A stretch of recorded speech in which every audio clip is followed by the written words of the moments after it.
Chyfardir briliwyd, a diolch yn galon i'r deisebydd am y ddeiseb yma ac am ei chymorth i mi wrth baratoi yr araith pnawn yma. Mae rai fi gweud o'r cychwyn dwi'n ddigon ffodus i allu cerdded fy merch 5 mlwydd oed i'r ysgol ar hyd ffordd ddiogel neu fod yn fanwl gywir rhedeg ar ei ôl i wrth i hi seiclo ymlaen i'r ysgol. A mae hyn yn gam enfawr ymlaen wrth gwrs i addysg Gymraeg yng Nghaerdydd. O'n i ar y bus am dros awr i'r ysgol gynradd nôl yn y 90au.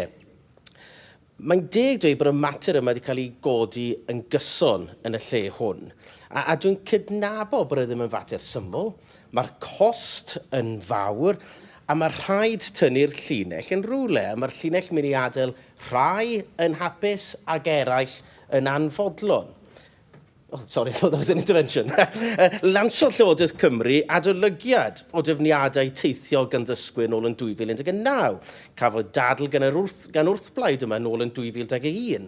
Papur gwyn yn 2023. Dadl arall gan wrthblaid yn 2023. Ac yna gyhoeddodd yr Pwyllgor Plant Pobl Ifanc ac Addysg yn 2024. Adroddiad ynglŷn â mynediad i addysg. Blwyddyn diwethaf, cael hwn i godi mewn dadl fer yn y lle hwn. Y diweddaraf, wrth gwrs, yw bod ni'n aros i gael gwybod yr ymatebion i'r ymgynghoriad a gwnaed yn Mehefin a Tachwedd 2025. Mae cysondeb y materion yma'n codi yn dangos yn amlwg bod yna broblem, a mae hyn yn cael ei ategu'n y ffaith, fel mae Carolyn Thomas wedi gweud bod y Comisiynydd Plant wedi sôn am hyn, mae'r Comisiynydd Gymraeg wedi sôn am hyn yn gyson a heddi bydd ni deiseb sydd gyda bron i 12,000 o lofnodion. Dyw hwnna ddim yn beth sy'n digwydd mor aml a hynny, bod y teimladau mor gryf bod nhw'n cael 12,000 o lofnodion. Ond y dadl cryfa yn y marn ni, yw tystiolaeth y bobl ifanc eu hunain. Dyma ond ychydig o'r 500 o ymatebion gan blant rondda cynydaf rai o'r plant mor ifanc a blwyddyn 1. Dyma un ohonyn. Mae fy nhad mewn trafferth yn y gwaith gafodd yn rhaid iddo adael yn gynnar i'n casglu a gweithio o gartre sydd ddim yn ddelfrydol.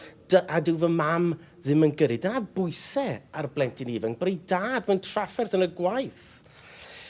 Llall, mae gennyf ofn y bydd yn rhaid i mi gerdded i ponti yn y tywyllwch. Mae yna bobl yn cymryd cyffuriau yn ymwneud â pwynt Lee Walters a Heledd Fychan. Un arall, nid oes palmant ar y briffordd. Mae hyd yn oed y 3 llais yma yn profi pa mor eang yw'r broblem, a hefyd pa mor heriol falle yw'r datrisiad.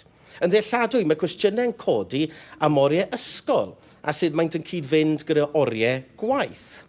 Fel pob aelod, dwi'n siŵr bod ni gyd yn gwybod am gwaith gwych mae ysgolion gan gynnwys ysgol fy merch i yn wneud gyda clwbiau brecwast a clwbiau ar ôl ysgol. Ond yn aml iawn, mae'n anodd cael llefydd yn y clwbiau yma. A os modd i ni wneud mwy i helpu ein ysgolion. Mae angen i ni barhau i gydweithio ar heddlu y pwynt y Joel, dwi'n credu. Yn amlwg, mae'r rôl bwysig i'r ysgolion i gydweithio gyda'r heddlu, fel nath ysgol fy merch yn ddiweddar, trwy ddweud o'r heddlu, mae yna broblem gwrth gymdeithasol yn digwydd yn y fan yma.